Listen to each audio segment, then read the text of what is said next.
அனைவருக்குமே வணக்கம். சற்று முன் கிடைத்திருக்கக்கூடிய ஒரு மிக மிக முக்கியமான செய்தி ஒன்று வெளியாகியுள்ளது.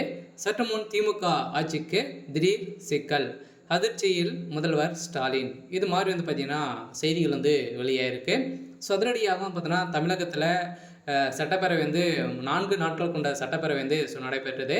ஸோ இதில் பார்த்தீங்கன்னா நிறைய விதமான தீர்மானங்கள்லாம் நிறைவேற்றப்பட்டிருந்த நிலையில் இது பார்த்தீங்கன்னா என்னென்ன கணக்கு வழக்குகள் அனைத்தையுமே பார்த்தீங்கன்னா இது தவறுதலாக காட்டியிருக்கும். ஸோ அதே மாதிரி பார்த்தீங்கன்னா என்னென்ன நலத்திட்டங்கள்லாம் மக்களுக்காக செஞ்சுருக்கீங்க, இது பயன்பாட்டில் எந்தெந்த நலத்திட்டங்கள்லாம் இருக்குது அப்படின்ற மாதிரி பார்த்தீங்கன்னா சிஏஜி நிறுவனம் பார்த்தீங்கன்னா அதிரடியாக கேள்வி எழுப்பக்கூடிய நிலையில் இப்போ அதிரடியாக திமுகவுக்கு எதிராக பார்த்தீங்கன்னா சிஏஜி களமிறங்கியிருக்காங்க. ஸோ அவர்கள் கொடுத்த ரிப்போர்ட்டின் அடிப்படையில் அதிரடியாக திமுகவுடைய ஆட்சிக்கு ஒரு மிகப்பெரிய சிக்கல் வந்திருக்கு. ஸோ இதை பற்றி இந்த வீடியோவில் நம்ம முழுமையாக பார்க்கலாம். ஸோ அதுக்கு முன்னாடி நம்ம சேனலுக்கு இப்போ தான் நீங்கள் முதல் முறையாக வந்திருக்கீங்க அப்படின்னா மறக்காமல் நம்மளுடைய சேனலை சப்ஸ்கிரைப் பண்ணி சப்போர்ட் பண்ணுங்கள்.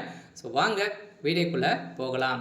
ஸோ பார்த்தீங்கன்னா திமுக ஆட்சிக்கு வந்ததுலேருந்தே ஒரு நிறைய போராட்டங்கள் பார்த்தீங்கன்னா திமுக ஆட்சியில் ஒரு மிகப்பெரிய சம்பவம் நடந்துகிட்டே இருக்குது. எங்கே பார்த்தாலும் பார்த்தீங்கன்னா கொலை, கொள்ளை, கற்பழிப்பு, இது மாதிரி பார்த்தீங்கன்னா நிறைய நடந்திருக்கு. அதே மாதிரி பார்த்தீங்கன்னா மக்கள் பணத்தை அனைத்துமே கொள்ளடிக்கக்கூடிய விதத்தில் திமுகவுடைய நிறுவனம் இதற்காக தான் செயல்பட்டு வராங்க அப்படின்ற மாதிரி நிறைய கட்சி தலைவர்களும் பார்த்தீங்கன்னா புகார்கள் தெரிவித்திருந்தாங்க.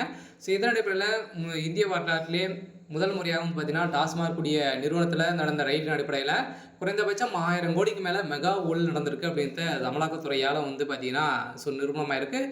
ஸோ இந்த வழக்கும் பதிவும் செஞ்சுருக்காங்க. இந்த வழக்கு பதிவின் அடிப்படையில் திமுக ஆட்சிக்கு ஒரு மிகப்பெரிய சிக்கல் வந்தது. அதே மாதிரி இப்போ 2025-26க்கான சட்டப்பேரவை சபை நடைபெற்றது. இந்த கூட்டத்தின் அடிப்படையில் பார்த்தீங்கன்னா நிறைய தீர்மானங்கள் முதல்வர் ஸ்டாலின் நிறைவேற்றப்பட்டிருந்த நிலையில் அதே மாதிரி பார்த்தீங்கன்னா தமிழகத்தில் நடக்கக்கூடிய நிறைய விதமான போலியான மருந்துகள், அதே மாதிரி பார்த்தீங்கன்னா நிறைய விதமான செயல்கள்லாம் பார்த்தீங்கன்னா இதில் ஈடுபட்டு மக்களுடைய உயிர்களை கரூர் வழக்கின் மூலமாகவும் நிறைய சம்பவங்கள்லாம் நடந்திருக்கு. இந்த சம்பவத்துக்கு எதிராக திமுகவுடைய அரசு செயல்பட்டு வந்திருக்காங்க அப்படின்ட்டு நிரூபணமாக இருக்குது. ஸோ இதன் அடிப்படையில் தான் அதிரடியாக இன்று தமிழகத்தில்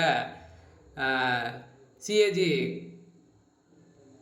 அதிகாரிகள் பார்த்தீங்கன்னா களத்தில் இறங்கியிருக்காங்க. சில குடியரசுத் தலைவர் அவர்கள் பார்த்தீங்கன்னா அதிரடியாக களத்தில் இறங்கியிருக்காங்க. சில திமுகவுடைய கதை ஒட்டுமொத்தமாக முடிய போது பார்த்தீங்கன்னா இப்போ அதிரடியாக முதல்வர் ஸ்டாலின் அவர்கள் பெரும் அதிர்ச்சியில் இருந்து வருவதாக ஒரு தகவல் வெளியாக இருக்குது. சில இந்த கரூர் சம்பவத்தின் அடிப்படையில் தான் திமுகவுக்கு ஒரு மிகப்பெரிய சிக்கல் வந்திருக்கு.